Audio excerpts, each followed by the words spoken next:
Morning students. आज हम read करेंगे Ohm's law. Before starting this topic,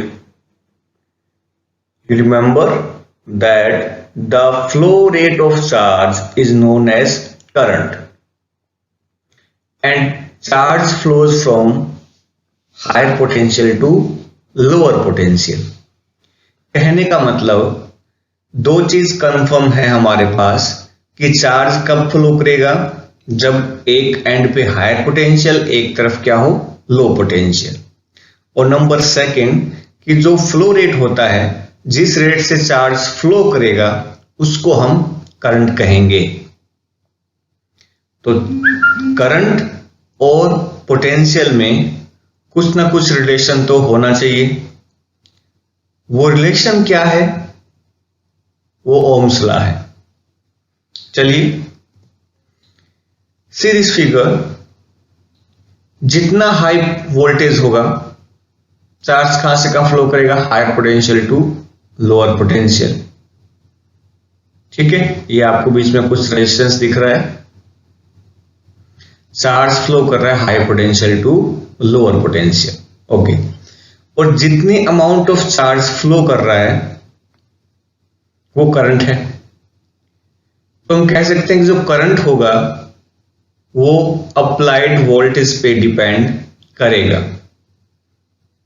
यही क्या हमारे पास ओम्स लॉ है। चलिए इसको डिटेल में देखें कि क्या है Ohm's law. Ohm's law, according to this law, under ideal physical condition, the current I flowing through a conductor is directly proportional to the applied potential difference across the two ends of a conductor।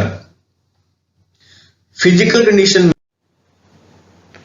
Temperature, pressure, material change नहीं करें, इसका मतलब physical condition क्या रहेगी? उसकी constant रहेगी। अगर आपने उसको वेरी नहीं किया तो उस केस में the current flowing through the conductor, जितना करंट उस कंडक्टर से फ्लो करता है वो अप्लाइड पोटेंशियल के डायरेक्टली प्रोपोर्शनल होता है। कहने का मतलब I प्रोपोर्शनल टू V, इसको आप लिख सकते हैं V प्रोपोर्शनल टू I। अगर ये साइन हम रिमूव करते हैं प्रोपोर्शनल का, तो एक कांस्टेंट आएगा। So V is equal to I R. ये R क्या है? यहां पे कांस्टेंट है। So R is V upon I, where R is constant of proportionality known as resistance of a conductor. Its value depends upon dimensions, shape, nature and conductor and physical condition। चलिए हम दोबारा कहें आपको कि Ohm's law के according current किस पे depend करता है? Applied potential difference across the ends of conductor. Okay, इसको आप लिख सकते हैं V proportional to I, V is equal to I R. तो R यहां पे क्या है? कांस्टेंट ऑफ प्रोपोर्शनलिटी है, जिसको हम क्या कहते हैं? रेजिस्टेंस कहते हैं, जो डिपेंड करता है मटेरियल पे, उसकी डायमेंशन पे, शेप पे, ठीक है, और फिजिकल कंडीशन पे। अगर हम ग्राफ प्लॉट करें बिटवीन V एंड I, अगर हम वोल्टेज और करंट के बीच में ग्राफ प्लॉट करें, तो ये क्लास 10th में भी आपने रीड किया होगा, we will get a straight line. अगर हम V और I में ग्राफ प्लॉट करेंगे तो हमको एक स्ट्रेट लाइन मिलेगी, जो कहां से पास होती है? ओरिजिन से पास होती है। अब now what is the unit of resistance? You know that resistance R is equal to V upon I।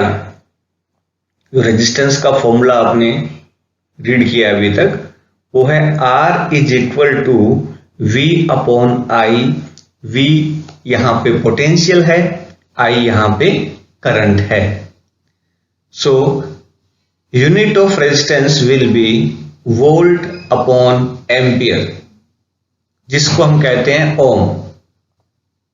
So SI unit of resistance is ohm, and 1 ohm is equal to 1 volt upon 1 amp. का मतलब आपने कितना apply किया potential difference 1 volt, और conductor में current कितना flow हो रहा है 1 एम्पियर.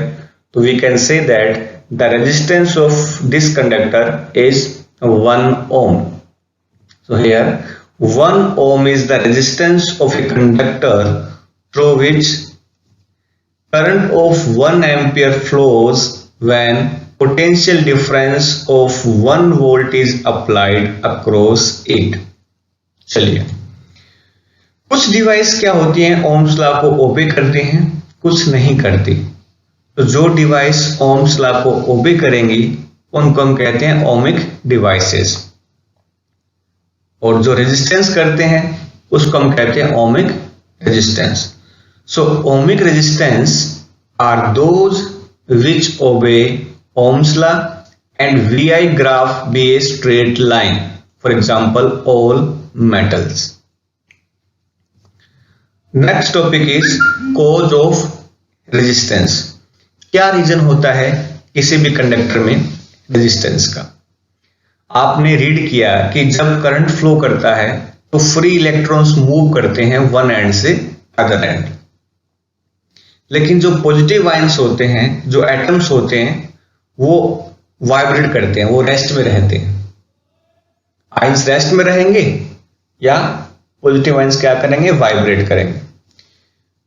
तो फ्री इलेक्ट्रॉन जो फ्लो करते हैं उनके पाथ में अपोज करेंगे, वो कुछ ना कुछ कह सकते हैं कि अपोजिशन ऑफर करेंगे, उनको रोकेंगे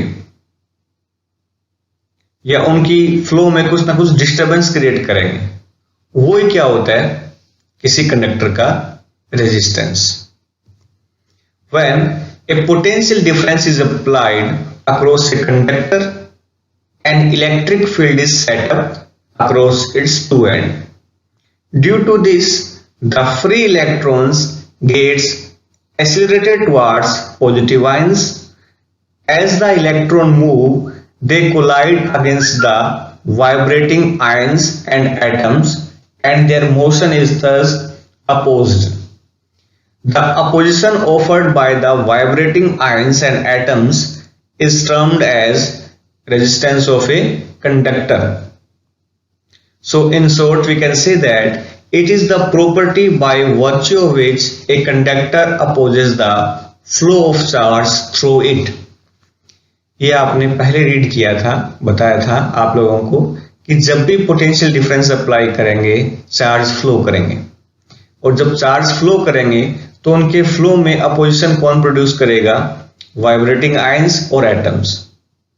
सो उसको हम क्या कहते हैं, resistance of a conductor. So it is the property by which a conductor opposes the flow of charge through it. अब हम रीड करते हैं derivation of Ohm's law using drift velocity. Student, if we assume that A is the electric field set up across the conductor and V is the applied potential difference across the two ends of conductor and L is length of conductor. आपने assume किया कि L है length of conductor, उस पे आपने apply किया V potential difference. So inside the conductor electric field is set up. We know that relation between electric field and potential is E is equal to V upon D. So here we write E is equal to V upon L by the relation of electric field and potential difference.